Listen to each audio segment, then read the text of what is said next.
Bagaimana pelajaran hari ini? Seru kan? Sebelum itu, yuk kita refleksi bersama-sama pelajaran hari ini.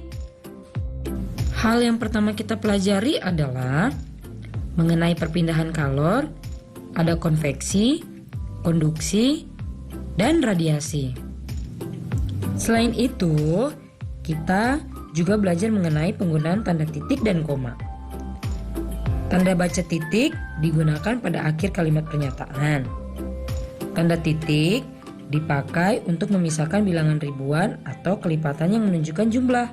When there's no more hope is left in me, I can see what comes my way, and I'm always no more hope is left in me, I can see what comes my way.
Selamat pagi teman-teman kelas 5 di seluruh Nusantara.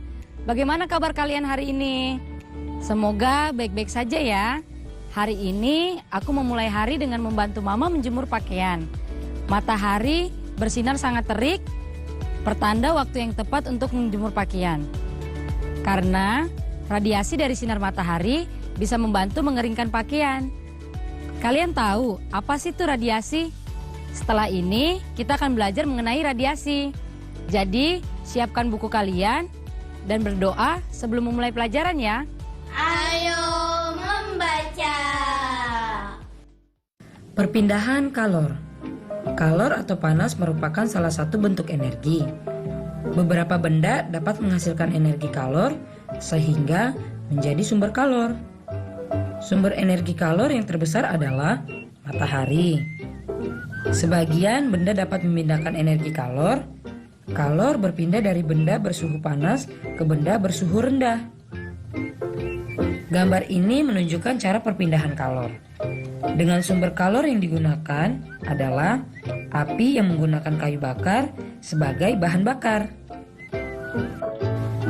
Tiga cara perpindahan kalor tersebut adalah konduksi, konveksi, dan radiasi.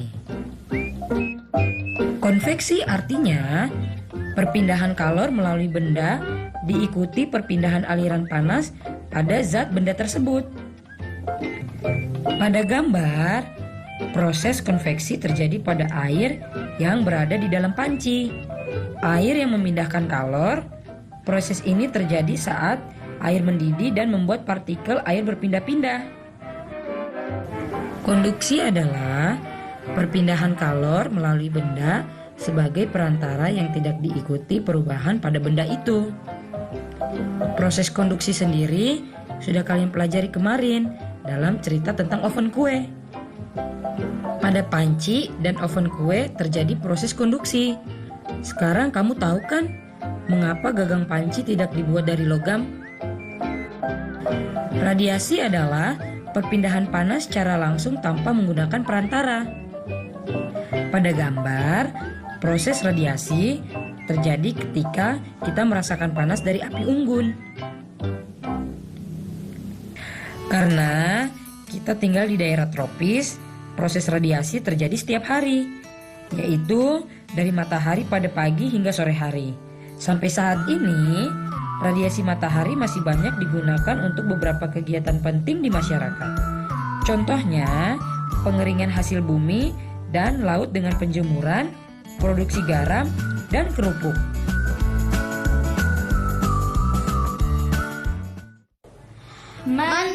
api bacaan.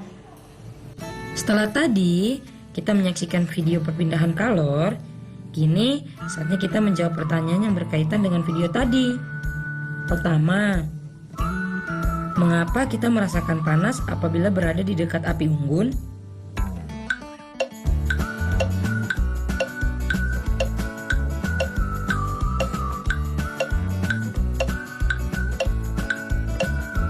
Tentu saja kita merasakan panas ketika berada di dekat api unggun karena kita menerima radiasi dari api unggun. Selanjutnya, jika pegangan panci juga terbuat dari logam, apa yang harus kamu lakukan saat mengangkatnya dari kompor yang menyala? Apa alasannya?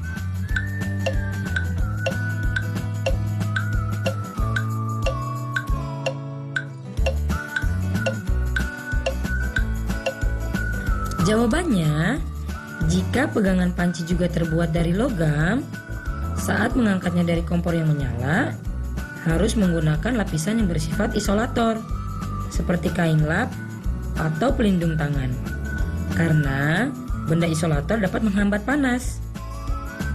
Pertanyaan terakhir, selain air, bahan apa yang mengantar panas secara konveksi?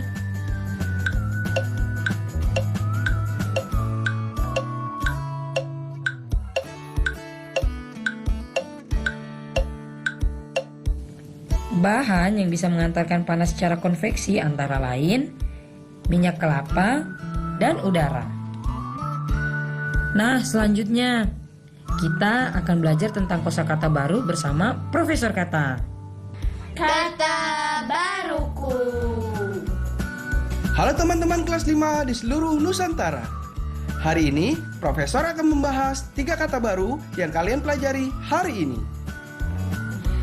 Konveksi.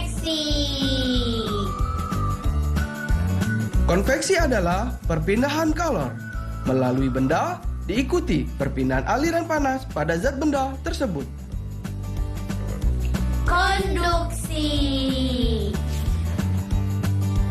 Konduksi adalah perpindahan kalor melalui perantara benda yang tidak diikuti perubahan pada benda itu.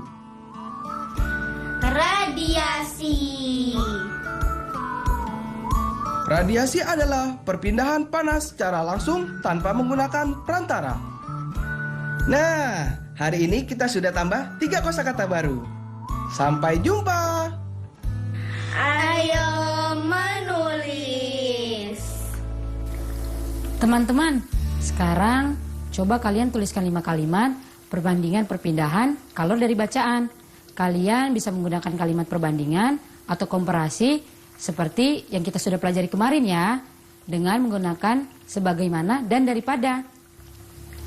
Contohnya, kayu adalah isolator yang baik sebagaimana plastik. Tulis 5 kalimat lainnya di buku kerja kalian ya. Ayo mencoba. Setelah kemarin kalian belajar mengenai kalimat perbandingan, sekarang saatnya kalian belajar mengenai penggunaan tanda titik dan koma dalam kalimat.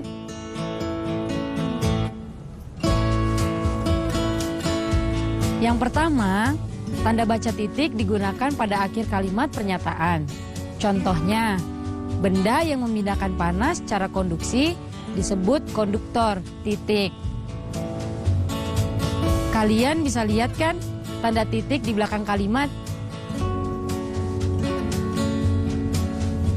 Penggunaan kedua adalah tanda baca titik yang memisahkan bilangan ribuan atau kelipatannya yang menunjukkan jumlah. Contohnya 16.056 dari 17.504 pulau di Indonesia namanya sudah terdaftar di PBB hingga 2017. Kalian bisa lihat dalam kalimat tersebut angka puluh ribuan diberikan titik untuk memisahkan bilangannya. Dengan mudah dibacanya 16.056 dan 17.504. Selanjutnya, tanda koma dipakai untuk unsur-unsur dalam pemerincian atau pembilangan. Tanda koma juga digunakan sebelum kata dan dalam pemerincian atau bilangan. Contohnya, buah yang paling kusuka adalah mangga, koma, jeruk, koma, pepaya, koma, dan pisang, titik. Kalian lihat di layar, dalam unsur pemerincian buah terdapat tanda koma, dan juga sebelum kata dan terdapat tanda koma. Yang terakhir, tanda koma digunakan sebelum kata penghubung, perlawanan, pertentangan, seperti, tetapi, melainkan, dan sedangkan. Contohnya, sejak pagi hari cuaca mendung, koma, tetapi sampai sore tidak hujan, titik. Dalam kalimat di layar, tanda koma digunakan sebelum kalimat tetapi. Itu tadi penjelasan mengenai tanda koma dan titik pada kalimat. Semoga kalian mengerti ya.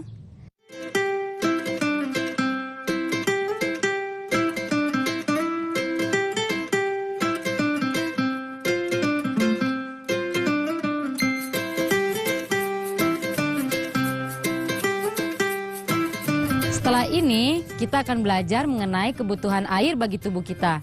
Jadi, jangan kemana-mana ya.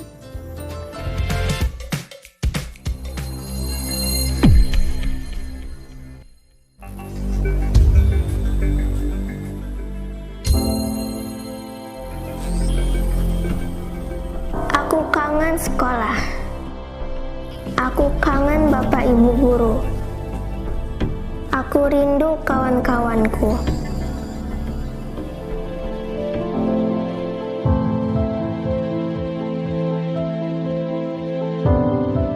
Jaga kesehatan ya teman-teman, biar kita bisa cepat bersekolah lagi.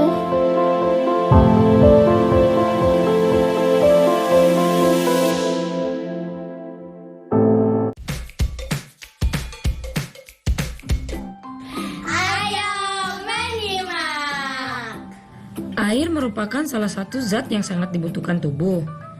Air juga merupakan sumber energi bagi manusia, hewan, dan tumbuhan. Air putih bermanfaat untuk meningkatkan sistem kekebalan tubuh, menjaga suhu tubuh agar tetap stabil, membuat kulit lebih sehat, memaksimalkan fungsi kerja otak, dan meningkatkan konsentrasi belajar. Kekurangan air putih dapat menyebabkan dehidrasi. Kebutuhan cairan per hari untuk anak yang disarankan oleh Ikatan Dokter Anak Indonesia yaitu 1 liter air per hari untuk bayi, 1/4 liter air per hari untuk balita, 3/4 liter air per hari untuk anak-anak, dan 1/4 liter air per hari untuk remaja. Jadi, siswa kelas 5 harus minum air lebih dari 1/3/4 liter per hari. Jika diukur dengan gelas berukuran 250 ml, maka 1 liter sama dengan 4 gelas. Kita juga dapat mengatakan bahwa air yang ada di dalam gelas setara dengan 1/4 dari air yang berada di botol. Oh iya, kebutuhan cairan dapat dipenuhi melalui makanan maupun minuman. Kita bisa mendapatkan cairan dari minuman melalui susu, jus buah, dan air putih. Sudahkah kamu minum air sekitar 8 gelas per hari? Ayo menemukan. Tahukah kamu apa yang akan terjadi apabila kehidupan tanpa energi? Apakah kamu kuat berlari saat lapar? Kamu tentu sudah tahu jawabannya, bahwa kita membutuhkan energi untuk tetap bisa beraktivitas. Listrik merupakan salah satu bentuk energi yang memiliki peran penting dalam kehidupan kita. Sebutkan manfaat listrik lainnya yang kamu rasakan sehari-hari. Sampaikan ke orang tua atau walimu di rumah ya. Sekarang, perhatikan diagram indikator baterai ponsel yang ada di layar. Gambar A menunjukkan bahwa baterai ponsel dalam keadaan kritis. Coba kamu temukan berapa banyak energi di ponsel tersebut. Jika ditulis ke dalam bentuk pecahan, carilah jawaban untuk mengisi titik-titik pada soal.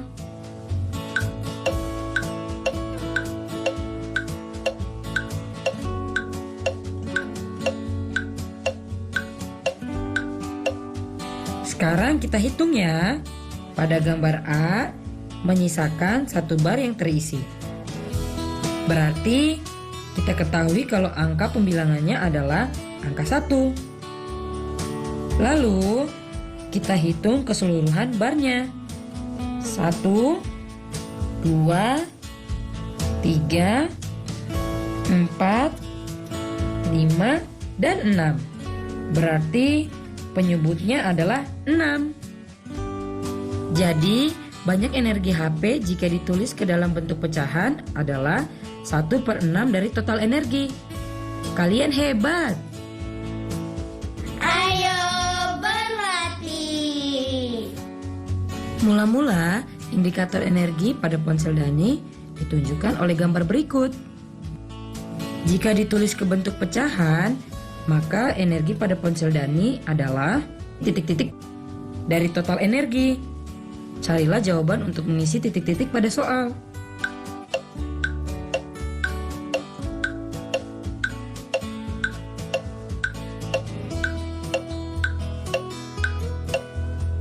Pada gambar di layar, menyisakan 1 bar berwarna hijau.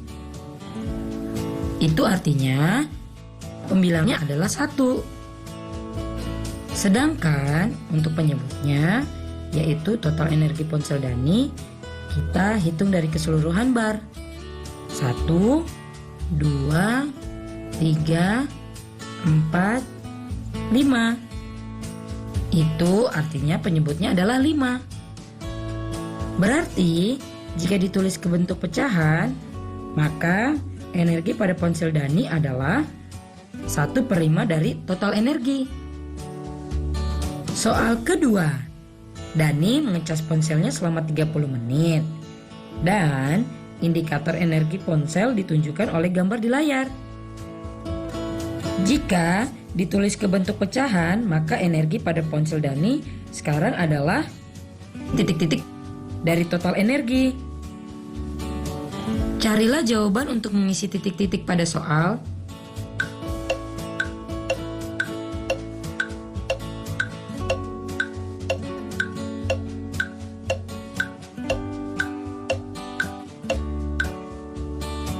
Kita bisa ketahui bahwa pembilangnya adalah 3. Karena bar yang tersisi energi ponsel atau bar berwarna hijau ada 3 bar.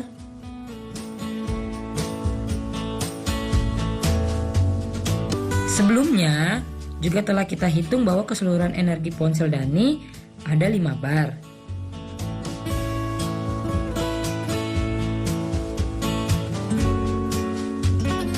Maka penyebutnya adalah 5. Itu artinya jika ditulis ke dalam bentuk pecahan, maka energi pada ponsel Dani sekarang adalah 3/5 dari total energi. Pertanyaan terakhir. Pertambahan energi ponsel tersebut dapat dituliskan dalam bentuk persamaan pecahan, yaitu A. 1/5 tambah 2/10. B. 1/5 tambah 4/10. C. 1/5 tambah 3/5. Atau D. 2/10 tambah 3/10.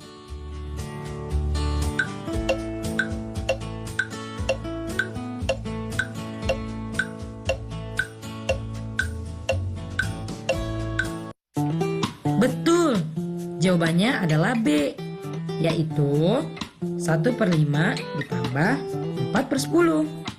Mengapa? Itu karena 4/10 senilai dengan 2/5.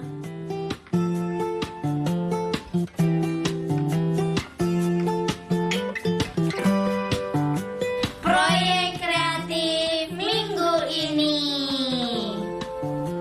Halo teman-teman, bagaimana perkembangan proyek kreatif mingguan kalian?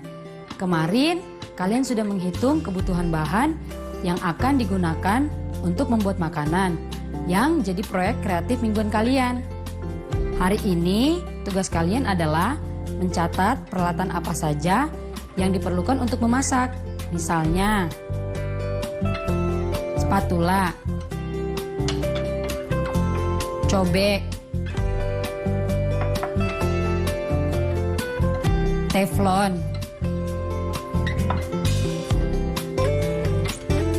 pisau, dan lainnya. Ingat ya, kalau kalian tidak bisa menggunakan pisau, kalian bisa minta bantuan orang dewasa di rumah kalian. Setelah itu, kalian tulis perubahan ya yang terjadi dari bahan-bahan yang kalian miliki.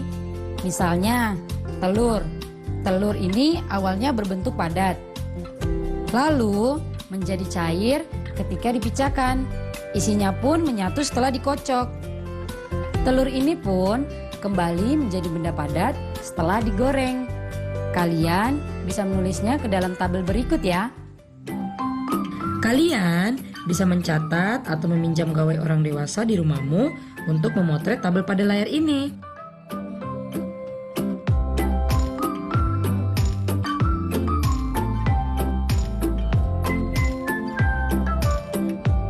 Refleksi.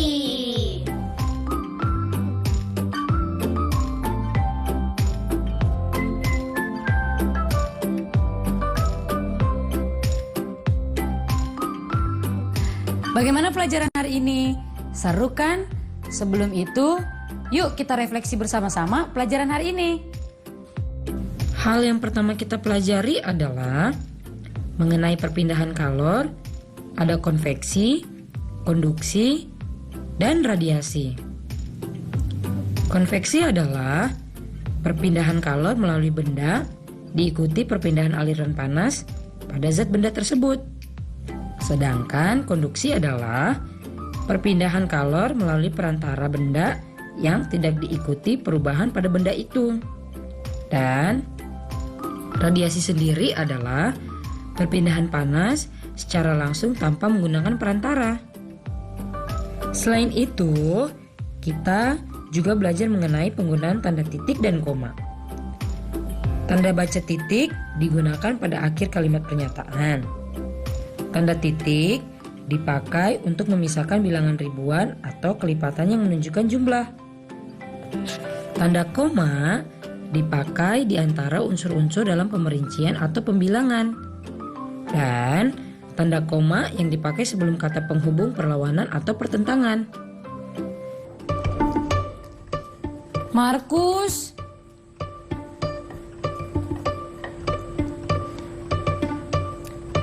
hai teman-teman, gak terasa kita sudah di penghujung acara. Bagaimana perasaanmu setelah menyelesaikan pelajaran hari ini? Apakah kamu senang mendapatkan ilmu baru? Atau bingung? Atau justru kesal karena masih belum mengerti? Kalau kakak tuh sebenarnya senang. Tetapi karena Markus mematikan kompor dan mengambil telurnya, kakak merasa sedikit agak kesal. Apabila kalian masih merasa kesulitan memahami materi hari ini, kalian bisa memberitahu orang tua, wali, atau bahkan guru kalian tentang kesulitan kalian. Sampai di sini dulu ya episode hari ini. Saya Kayu Hana, pamit. Dah.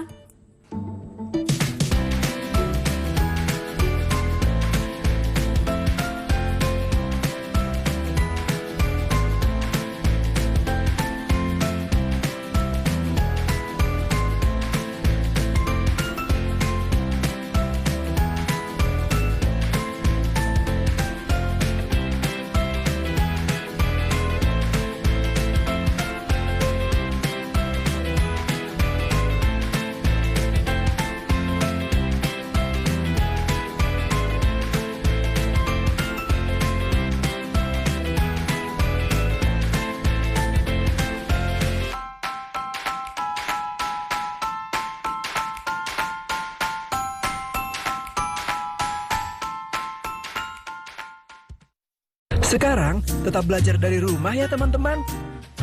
Jaga jarak, rajin cuci tangan, dan pakai masker agar kita mencegah penyebaran COVID-19. Sampai jumpa.